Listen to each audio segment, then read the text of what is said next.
Assalamu alaikum warahmatullahi wabarakatuh, dear students.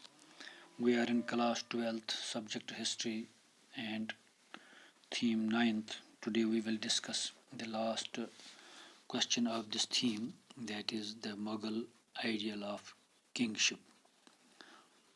ये एक बहुत इम्पॉर्टेंट क्वेश्चन है मुगल किंगशिप के हवाले से कि जो मुगल रूलर्स थे, they believed that the king was the representative of God, and with this authority they have adopted the titles of Zille Ilahi, or the shadows of God. They were treated themselves as not only the representatives of God and the spiritual guidance and the spiritual guides for their subordinates, for their subjects. So though we will discuss the kingship कि वो right from Akbar, how they treat themselves as the authority among the people, among the subordinates from the God. उन्हें अल्लाह की तरफ से उन्हें जो एक supreme authority उनकी वसातत से उन्हें कुछ वो इख्तियारात महसूस करते थे कि हमें ये हक बनता है कि हम सबऑर्डिनेट्स पे हुकूमत करेंगे with the authority and consider themselves as the representatives of God and spiritual guides for their subordinates. According to Akbar's court poet Abul Fazl, kingship as the highest station in the hierarchy of objects receiving light emanating from God, according to this idea, there was a hierarchy in which the divine light was transmitted to the king, Mughal emperor, whom they became the source of spiritual guidance for his subjects. यानी बादशाह को यह तस्वर था कि उन्हें अल्लाह की तरफ से एक रूहानियत मिलती है, रूहानियत ट्रांसमिट होती है, so that they were considered themselves, so they treat themselves as the source of spiritual guidance. उनके वो रूहानी मंबा, रूहानियत के वो मरकज़ अपने आप को तस्वर करते थे for their subordinates, for the people, and the people should obey them, people should accept their spiritual guidance as the authority. Second, Mughal chroniclers present the empire as comprising many different ethnic and religious communities, Hindus, Jainas, Zoroastrians, and Muslims, as the source of all peace and stability. The emperor stood above all religious and ethnic groups, mediated among them, and ensured that justice and peace prevailed. यानी कोई हिंदू है, कोई जैन है, कोई ज़ोरस्तानी है, कोई मुस्लिम है. ज़ोरस्तानी वो एक ग्रुप था जो जिन्हें ज़रतस्त कहते हैं, वो आग की पूजा करने वाले थे.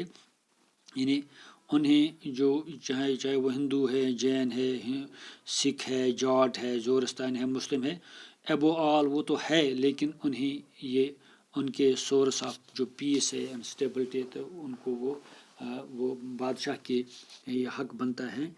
एंड एबो all they were treat themselves, the rulers or the kings, as the authority. वो तो मज़हब के हवाले से उनका अपना अपना मज़हब था, लेकिन जो सोर्स ऑफ पीस है या सोर्स ऑफ स्टेबिलिटी है वो तो बादशाह थे. और वो above all the religious ethnic groups, चाहे कौन किस ग्रुप से ताल्लुक़ रखता है, उनके वो अपनी अपनी जगह है, लेकिन सबसे इम्पॉर्टेंट जो सोर्स था, that was the source of justice, source of peace, that was the emperor. Abul Fazl described the ideal of Sulh-e-Kul, absolute peace, as the cornerstone of enlightenment rule. यानी सुलह-कुल एक ऐसा उसूल था.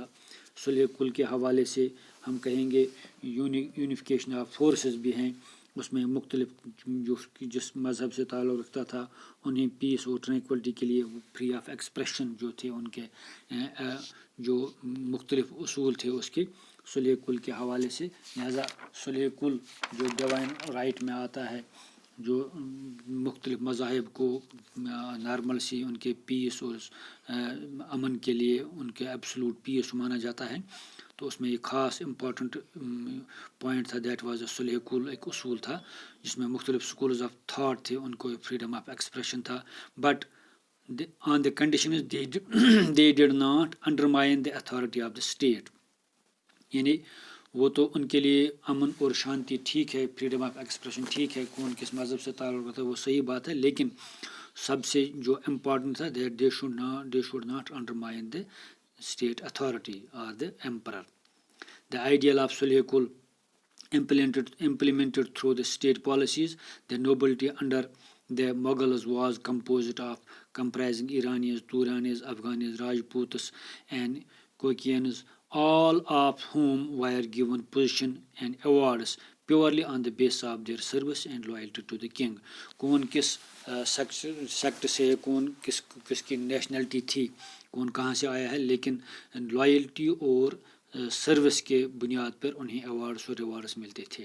Akbar abolished the taxes on pilgrimage in 1563 and jizya in 1564 as the two were based on religious discriminations।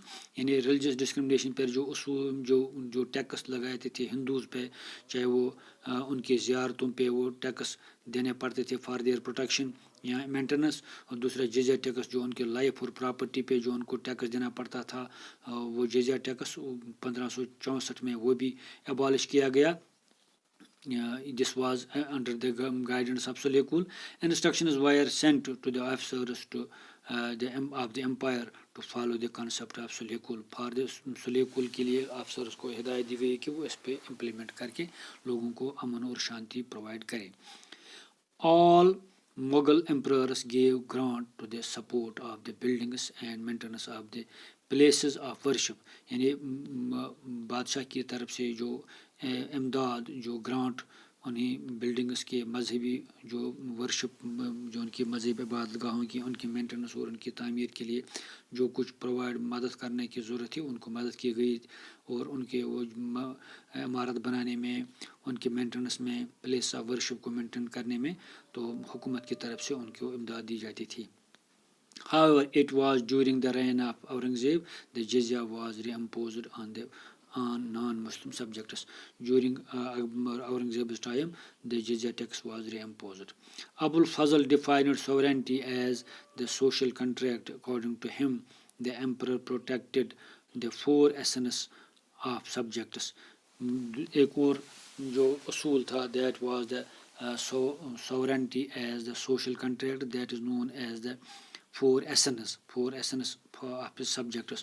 उनके जो खुसूसियत के हामिल वो चार अहम उसूल थे जिनकी अवाम की मफाद के लिए, अवाम की प्रोटेक्शन के लिए, उनकी हिफाजत के लिए चार जो उसूल थे जो इम्पॉर्टेंट जो ज़रूरियात ज़िंदगी में आते हैं, नेमली उनके लिए for the protection of life, उनकी ज़िंदगी की हिफाजत जिसको हम जान कहेंगे, प्रॉपर्टी, माल, ऑनर, नर्नस एंड द फेथ, दीन।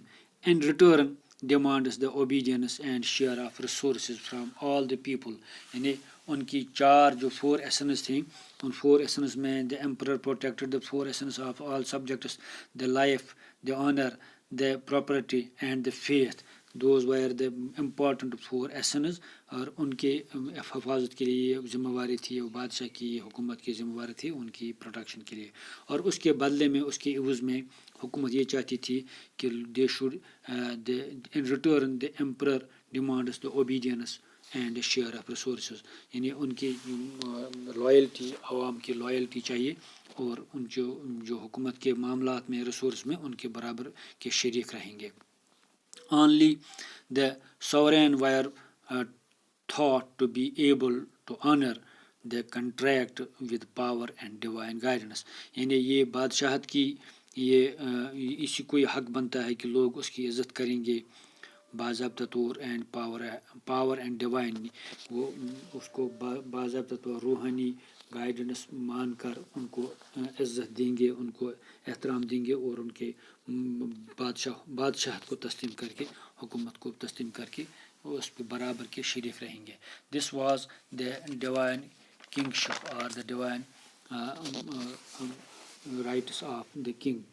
ये तो this was the last topic of this theme.